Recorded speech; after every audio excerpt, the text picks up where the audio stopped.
Welcome to Community Wise Podcast. We are so excited to introduce you to the LISC Greater Kansas City team.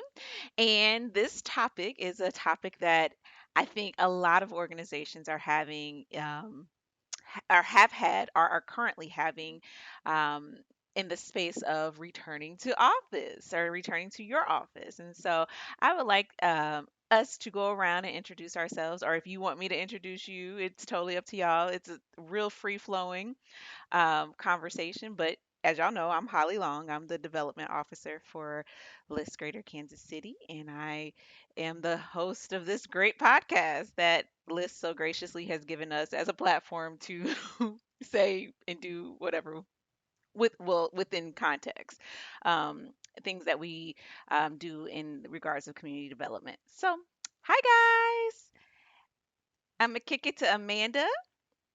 Amanda, do you mind introducing yourself to our audience? Hi, Amanda Wilson, Senior Program Officer.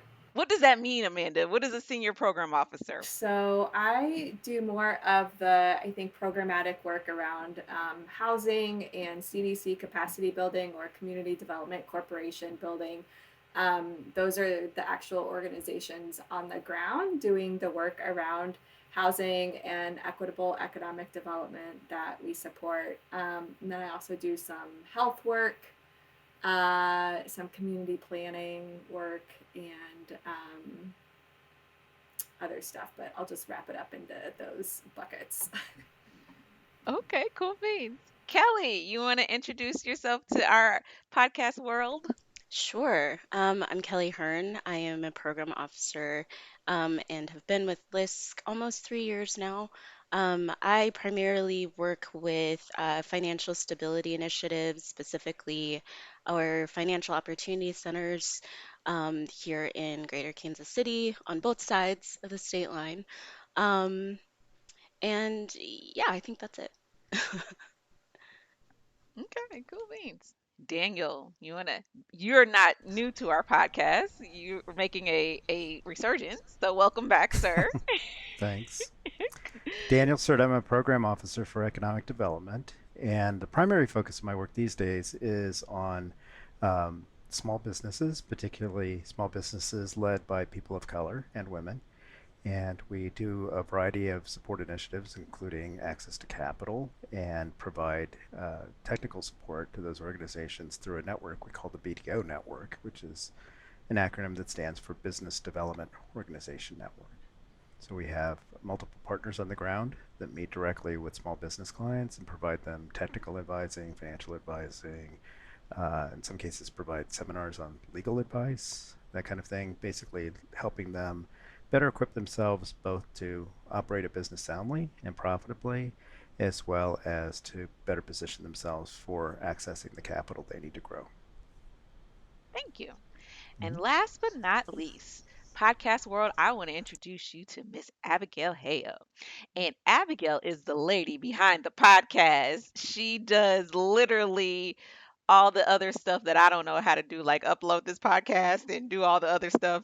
We make a great team. So meet the behind the scenes me, Abigail. Hi, Holly. Thank you. I'm Abigail Heo, and I'm ass- uh, assistant program officer. And I do a lot of communications, as Holly said, the website, social media. When we are in the office, kind of managing the office and some scheduling and stuff like that. And also lead the work on our event that's coming up in October, Thrive. Yes, and she keeps all of our trains rolling. So we thank Abigail for being Abigail. So yeah, we're just going to have a really candid conversation about the return to office. So as some of you, well actually most of our audience doesn't know. Well, actually, you might know. We've been home for ever. Technically, I've been home since March 2020. And then I joined the list team virtually. And so you guys have been out of the office since what, March of 2022? Okay. So, um, sorry guys. With that being said, talk to us about how it's been working from home and how did you come up with your own your own schedule, and how do you feel like you're productive, or are you, whatever you want to say about working from home. And then Kelly, if you want to have your coworker make a cameo, if she's available, she's totally able to come on in. Anybody can start first. Holly, I'll start. Okay. So, yes, we've been at home since I think it was March, I think it was St. Patrick's Day or right around there that we shut down our offices. Um, at first, I live alone, first of all. So, um, I just brought my stuff home and set up my little office on my dining room table. And because I thought we were going home for like a couple days, maybe a couple weeks. And when it became apparent that it was going to be much longer, I moved my office upstairs because I found that I was just like, well, if I was going into the kitchen to get something to eat, oh, I could do that. And there was no boundaries of work time and home time. So I thought that I would, I took out my guest room bed and I set up my office in upstairs, and it's better. But one of the things I like about working from home is that if I want to work a couple hours in the evening and not work a couple hours in the day, if I'm getting all my work done, and yes, I feel like I've been very productive during this time, there's that flexibility.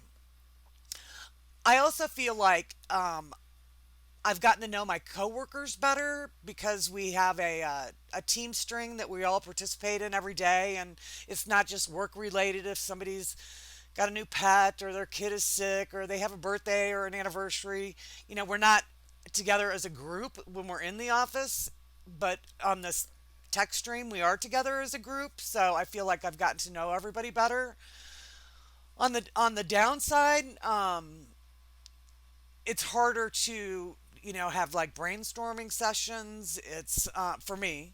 Um, I miss, because like I said before, I do live alone. I miss the human contact, especially at the beginning of COVID when people were really not going anywhere. Um, so I'm looking forward to returning to the office for those reasons on a hybrid. I think we've all chosen to do a hybrid, which is I think like 8 days a month in the office. Um, yeah, so I'm not looking forward to the days when I am in the office that I can go down to my kitchen and make something to eat, or I haven't worn anything but flip flops in 2 years, so that's going to be a problem. Well, not really, because that's my new attire, but just some of the little things like that, and then also having boundaries with people that are not within the office and wanting to set up in-person meetings. And the COVID has really been on an uptick lately, and so who are those people, where have they been, who are they around? Because I know some of us have, some of you have small children, we have elderly parents, we have, some may have underlying conditions, I don't really know, but how is that all going to be managed, are just a few of my questions. Yeah. Wow. Anybody else want to go next? Just share what your thoughts about how did you feel about working from home? How has it been for you? I can go next. Um, Okay. so I started at LISC in September of 2019, so I had a little bit of time to work with everyone in person before we went remote. And I think that helped as we were like transitioning to remote work for so long, because like I knew my coworkers, so that relationship just continued. Um, but I like working remotely for several reasons. Like my coworker is my dog. So I'm happy that I can like, get out, walk with her, spend time with her during the day as I'm working. Um, and I have like my working style has shifted as well, working from home. I am not the kind of person that can just like sit at a desk and work 8 hours and, you know, just go straight through the workday. I do like to get up and do things and kind of do work in bursts. So working remotely has helped kind of cultivate that habit. So yeah, and I think it's been helpful also like the working styles of people who are neurodiverse. You can kind of make your schedule what you need it to be as productive as you can be. So that's been helpful for me to like know, like, oh, I can, work in 2-hour bursts and then take a little break, whether that's walking my dog or getting food or something, and then get back to it. Um, so I personally like working remotely, but um, yeah, the collaboration in person, I understand. So I'm glad that like we don't have to be back 5 days a week. Because I have a commute. So yeah. Yeah, I think that's where I'm at right now.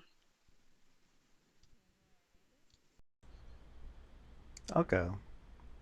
So I started working for LISC in March of 2018 and ended up celebrating my second anniversary that first week that we went remote. And the reason I mention that is because I've actually worked at home, worked remotely for LISC longer than I worked for LISC in office. That just struck me a month or two ago that time dimension had transpired that way.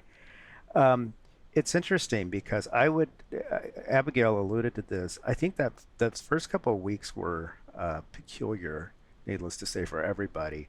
But I think especially so for me because um, that particular week that we went remote, my kids were on spring break.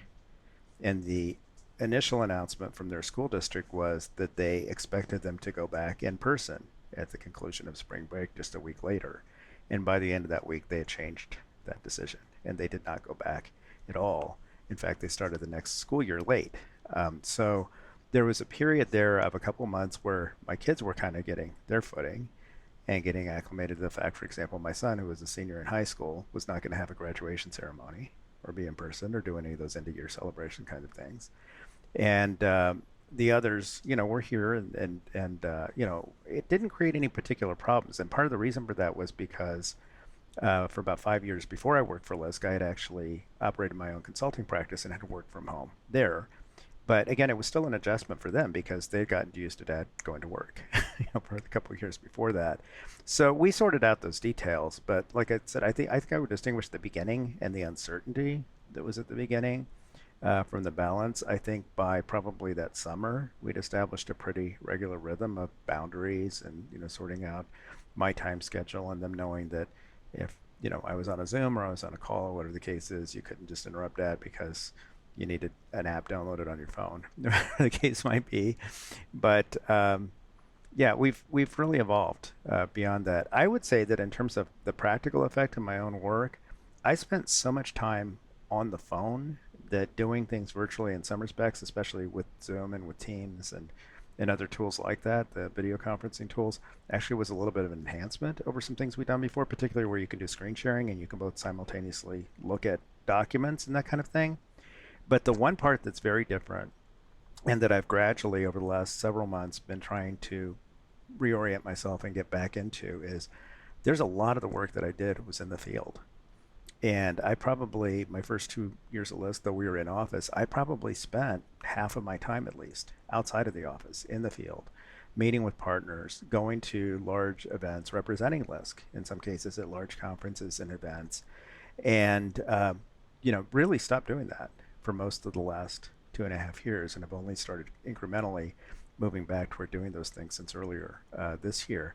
That's been a challenge because there is it's a little bit different than what Abigail was talking about in terms of just the human contact. I feel like I get that through my family and through some other social contexts, but I think in terms of the networking and the importance of showing up, being seen, being recognized as someone who is working in a space, especially around entrepreneurialism, around capital access, the kinds of things that I mentioned before, it's actually a really critically important part of the job description. And so I think there was a long period where people understood that because of COVID, most organizations weren't holding in-person events and that kind of thing. But certainly over the last year or so, most organizations have migrated back to in-person. And, I've had to make more concerted efforts to make sure that I'm showing up and that I'm being present and I'm representing LISC in those kinds of contexts. So that's been probably, I think honestly, that was beginning to do that was probably more of an adjustment than beginning to work from home because, like I said, I had the prior experience working from home as a business owner.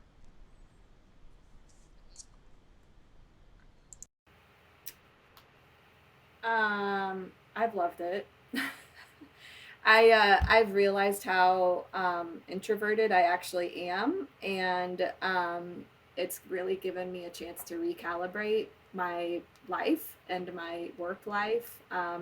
So I'm not running around going to in-person meeting to in-person meeting and to in-person meeting, and the commute with that I don't miss. I think I'm more selective as far as when I show up in person, versus just having a phone call with somebody and making sure to have that connection there. I think that's been really good. And yeah, even just after work, like I'm doing less stuff and just less tired. And it's been a great way to like reset, honestly. And I've been lazy about lunch. Like I can go into my kitchen and cook something and not have to prepare food. And I'm gonna miss that going back into the office. So I'm gonna have to like get more into meal planning again. It's been great. Like I have a garden. I can go take a break in and like pick blueberries or go weed or go water, and I see the blooms in the spring just out my window that I was missing before because I was just running back and forth from work and then just like stuff after work. And so it's forced me to slow down in a really good way and be more selective with my time and energy. And that's been really good.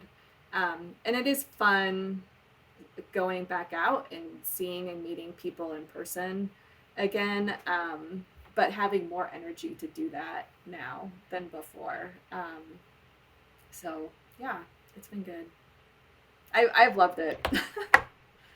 I think for me, I've loved working from home, but I'm also a very social person. So it's like this double-edged sword. But now I have this trauma, right? Because I feel like we all have gone through a very traumatic thing in the last 2.5 years. Um, and as much as a social person that I am, I'm a little afraid to get back out there. And so it's like this random dance in my head. I'm out there and in, out, in, out, in. Like I want to do it, I don't want to do it. Just because if we talk really honest, there's a level for me of post traumatic stress syndrome that I've gone through with COVID, with from having small kids to trying to navigate their education with it and not able to have them both vaccinated until recently, with the elderly dad who's immunocompromised. It's just been stressful, right? The release of it has been like being more intentional about my time and where I get to spend my time. And like what Kelly was saying, I realized, and I think I realized this a little bit before COVID, I cannot be I cannot be tied to a desk 8 hours a day. I just can't. I have to get up, I have to wiggle, I have to do this, I have to, dance real quick or something. I have to communicate with somebody. And this has afforded me that opportunity to do that in my own space. And as a mom of small kids, you do need to multitask. Like, I'm not sitting here having to rush home on 70 through 6 o'clock traffic to make sure my kids get food. So that's been the perk of it. Now, I will say, like having or pivoting towards us returning to office, I'm grateful to our employer um, that they have come up with a hybrid system because I know not a lot of organizations are have that great fortune. Um, but I also have seen that the world is no longer the same. It will never be the same, right? And so LISC had a monumental year, the first year of COVID, like so 2020 all the way to 2021. And it showed that everybody was way more productive. So with that being said, transitioning back to a hybrid, how do you feel? What things will you take from our former life in the office, and then what things have you learned differently that you're going to or institute while in the office to kind of keep up those boundaries to make sure your mental space is good, you're physically good, because of course we all know when you're mentally present, physically present, you produce. So Anybody have anything that they're going to do differently or the same when we go back to the office? And yeah.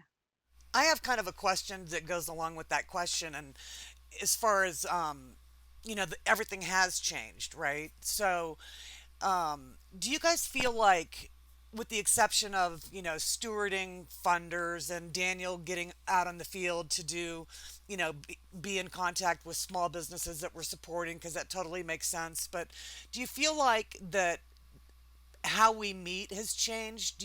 I mean, do you do you feel like we're going to continue on with a lot of virtual meetings rather than in-person meetings, and what could have been a phone call is now an email, what could have been an in-person meeting is now a Zoom meeting? I mean, how are because you guys are out in the field and doing way more meetings than I am. How does that look for you guys? And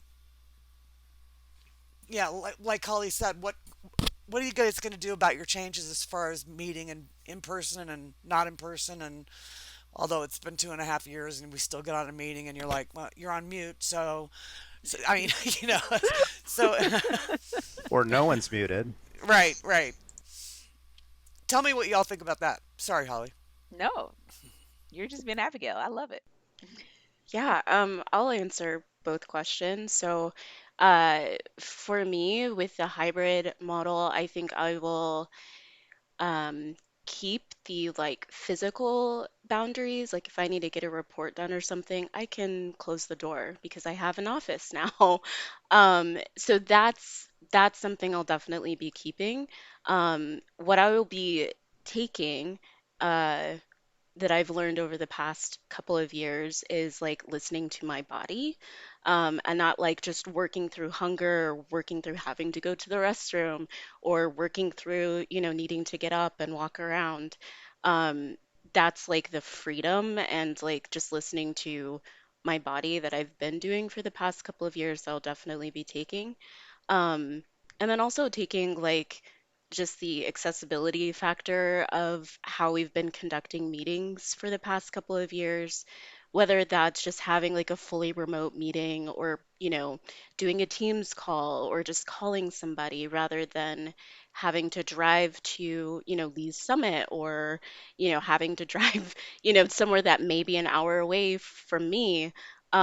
Just keeping that in mind of like it doesn't have to be necessarily an in-person thing. It could just be picking up the phone and, talking to someone for 5 minutes. Um, so yeah. I'll echo all of that. Same. And also, something that I really want to do more and get better at and have more support around is doing hybrid meetings. I think that going virtual gave everybody a lot more access to different things. And I really want to continue that. And it's hard. Like I've have helped coordinate one virtual meeting and it was super or a hybrid meeting and it was really clunky. Um, so if anybody has any like good resources and support for that, let me know. But yeah, I think like Kelly, I'm am more apt to do a phone call, do virtual, unless there's something like where we need to really talk through something, or I really want to see something in person or experience something in person. I think I'm just kind of looking at it more through that lens again. Yeah, and I'll probably be shutting my door at the office more. But I hope we do continue also using the Teams chat. Like Abigail said, like I feel like all of us being on it has been a great way to laugh with everybody and get to know each other. And um, yeah, I hope we still do that when we're like in the office too. And it'll be weird because it'll be like I'll probably then hear Abigail laughing from the front and then like read the message and be like, oh, hi. Anyways, it'll be funny. I think it's interesting that both of you, and I'm feeling the same way, or mentioned that your mental and physical health. And I'm wondering, I'm trying to figure out that myself. Was that because when we're working from home and we're in our safe environment that you have more time to think about that? Is it because we were in a pandemic and the world was in crisis, or what was it that what was it in us that said, okay, we have this horrible situation going on, especially at the beginning with, thousands and millions of people dying. Is that what caused us to take a look at ourselves, our inward selves, or was it because we were at home in a safe environment? What happened there? And was it the same for you, Daniel, guy? Because it's the girls that have been saying that. Is it a girl thing? I don't think so at all. And I do think that it being a pandemic is a huge part of it. Um, say two things. I'm going to mention this now just so I don't forget. The fact that the pandemic is still going on, despite the fact that a lot of people want to act like it's not, is actually a huge condition for me about how I'm thinking about this going forward. I'll come back to that in a second. But back to the original. Yeah, I think we had to. I personally was dealing with some health issues. They weren't huge, but they were bothersome. And being at home gave me more, in the kind of way that Kelly was talking, gave me more flexibility and latitude to try to manage those issues than if I had been in the office on, kind of a regular schedule. I won't go into much more detail than that, but I mean, that's the basic point. I think something really important to acknowledge here is that probably the biggest conditioning factor for me, and it relates back to the point I made before, is the fact that I had COVID. My entire family ended up having COVID. And although I had what my doctor and others called a mild case, it was one of the most debilitating illnesses I've ever experienced in my life. I was not hospitalized, thank goodness, but I actually ended up with symptoms of long COVID for probably 9 months afterward that actually impaired and affected my ability to do my job on a regular basis.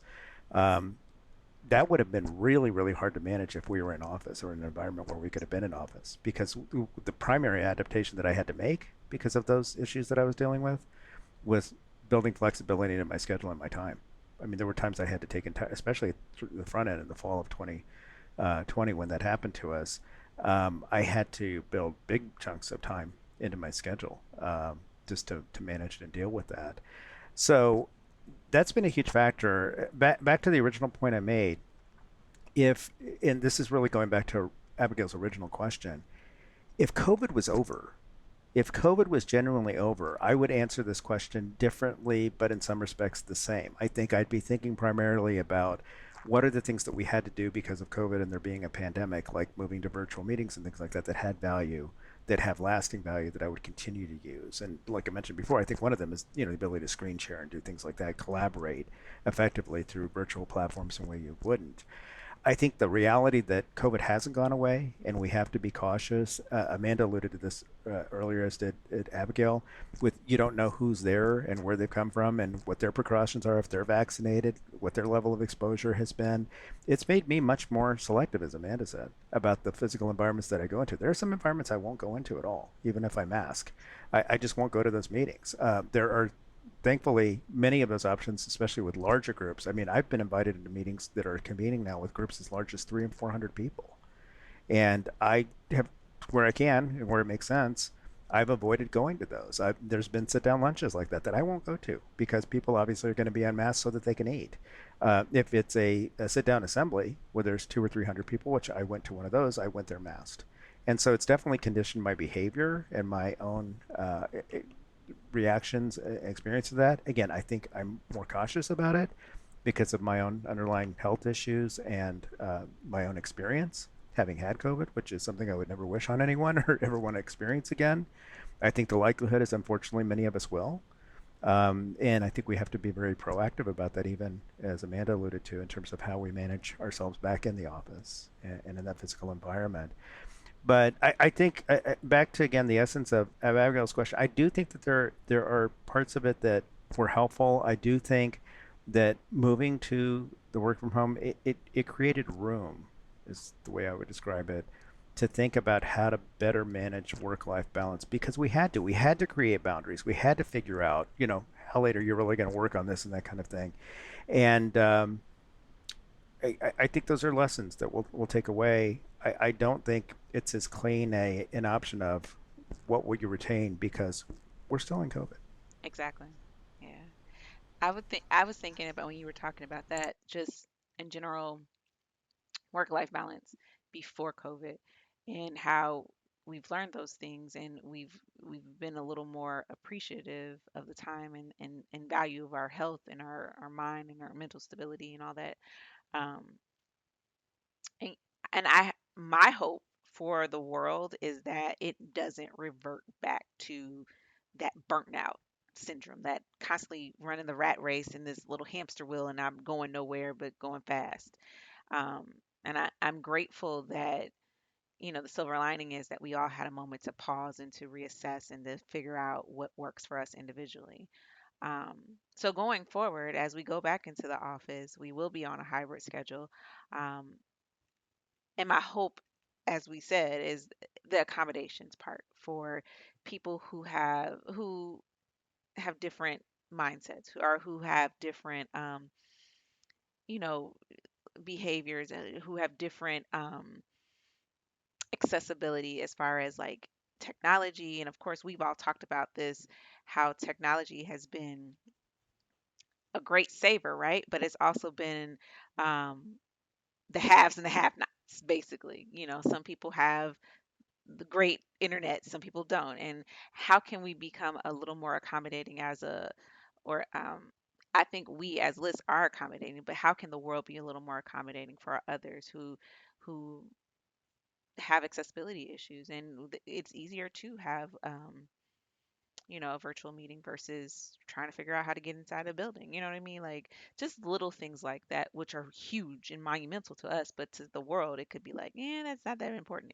Yeah, it is. So, um, any closing remarks that we want to say regarding the return to office and any hopes, um, any hopes, any dreams for what the work world will be like from July 14th, 2022 on forward?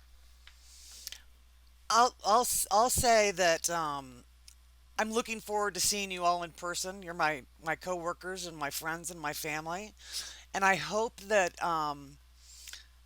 we'll be there. I've learned a lot during this podcast and also over the last 2 years, but I hope that we'll be there and support each other in keeping our mental health and our physical health a priority. And if, we have that back door, if somebody wants to, hey, let's go for a walk around the block or go down to the dog park and I'm losing my mind, I need to get out and get some fresh air, then we need to keep doing that. We need to take what we've learned that keeps us sane relatively and in tune with ourselves and our work life balance and bring all that forward into our next stage of our work situation, which is going to be a hybrid. And so um, I'm here for it, and we're a great team, and I think we can be there for each other so that we can continue on to make ourselves a priority.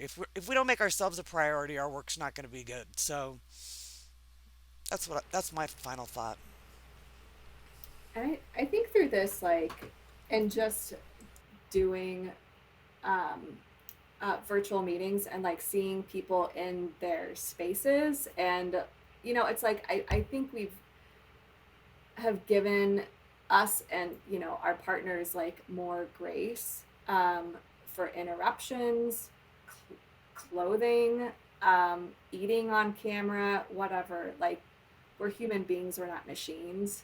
And I I anticipate bringing that back, or just forward in anything, just like more grace, and less judgment with people and where they are. And I fully expect to also not be wearing the same type of clothes that I was in the office, and I hope people have grace with me with that. I'm trying to find work sweatpants, and by God, I will. Flip flops, yeah, my Berkeys, totally. Like, I don't want to go back to wearing dress pants. Period. So I, yeah, extended grace. I think just with each other in like all aspects. Daniel or Kelly, any closing Go ahead, remarks? Daniel. I was going to say, I think one of the things that your question makes me think about, Holly, is that I hope there has been some learning in those who kind of generally set out the rules and expectations for sort of office and corporate culture. That I think there's always been a presumption that the more time you put into something, the better the outcome. And one of the things that I think all of us are alluding to, and what I'm hearing the rest of you say, and I'm reflecting on, is that the quality of the output is a function of the quality of your mental clarity, your physical well-being, your that balance that we were talking about before.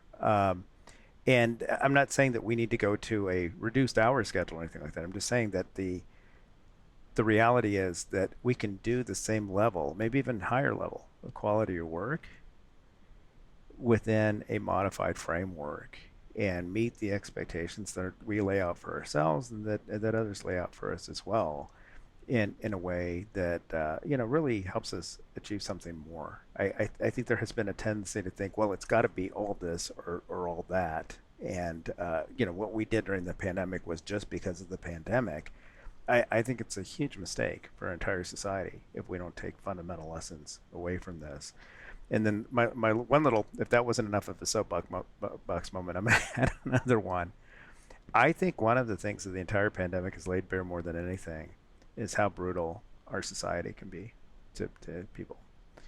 People can entirely, I mean, I always knew this, that there could be a lack of empathy, that there could be real disdain that people have for each other, and there certainly have been moments where that's absolutely been magnified. The reality that there are people that just really don't care what happens to you. It's all about whatever conditions they perceive as being imposed on their own autonomy and ability to do things. Um, that seems to me to be shifting a little bit. I hope it is. Maybe that's a misperception on my part, but I think we need to reflect on that and think about it because again, there's so much that's also transpired in the same period. There were obviously issues beneath the surface that the entire pandemic, it wasn't the illness or the virus itself that surfaced them, but they surfaced during this time. And I think our entire society is still processing those. I think we can help frame that response in the work that we do. And I certainly expect that to be a part of what I do. Yeah, seconding everything everyone else has said. Um, but yeah, I think, with respect to technology and all of that, like we've seen what's possible. So there is no going back, especially like with accommodations. Like previously, people were told like, no, we can't do that, or no, that's not possible. But we see that it is now. So I'm excited to see what else we can do, like going down that path. Whether it's closed captioning or hiring someone to do ASL for meetings. There's no limit to that. Um, and also like just over the course of, the past couple of years, almost 3 years now, like we've had this intentional focus on people as humans. Like Amanda was saying, like, we're not robots. And all of the pandemic stuff and working in nonprofit space, like there hasn't been anything that we could like separate. We're working in our lives and our lives are working in us. Like there's no separation. Um, so I've enjoyed, not enjoyed really, but I've appreciated this intentional focus on making sure that we recognize the humanity in ourselves and also like in the people that we're working with and in our communities and respecting that we know what's best for us and we're taking care of each other. Um, so, yeah. Okay. Well, there you have it. Our return to office. We will officially return to office sometime this month. We went in on Monday and cleaned out the place, and it was crazy because that place hadn't been touched in what, how many? 2 years. But we're grateful to Liz for being understanding of its employees, and highlighting that we did have a record breaking year in the middle of a pandemic when people were at home, and for giving us the ability to do a hybrid schedules for our mental, physical, spiritual, and emotional well-being and our families. And I look forward to seeing you all soon in person, and I can't wait because I just know that there'll be more memories and more fun things that we can do together. But most importantly, it's always important that we look out for each other, and I'm grateful that I have coworkers who look out for me and I look out for them. So thank you all for being great coworkers and coming on this show, even though I know it was kind of like, I don't want to come, but it really wasn't that bad. So, and of course, thank you to our audience for listening, and we'll see you next month. Thank you.